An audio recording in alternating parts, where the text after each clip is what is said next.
కేటీఆర్ మాట్లాడిన దాంట్లో కాళేశ్వరం నీళ్లు కాదా అవునా కాదా అని చెప్పమని అంటాడు ఆయన. కాళేశ్వరం తలను తెగ్గొట్టిండ్రు, తోకను తెగ్గొట్టిండ్రు. తల తోక లేకుండా కట్టబట్టే కాళేశ్వరం కూలిపోయింది.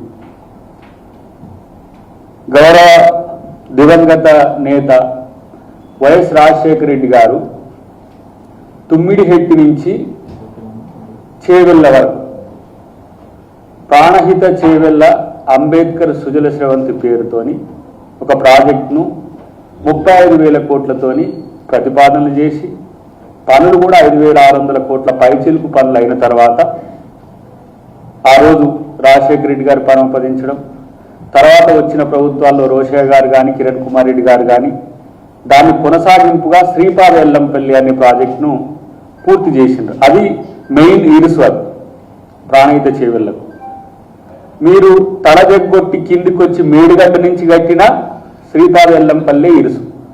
అది 20.5 టీఎంసీలు 21.5 టీఎంసీల సామర్థ్యంతో అది ఉంటుంది.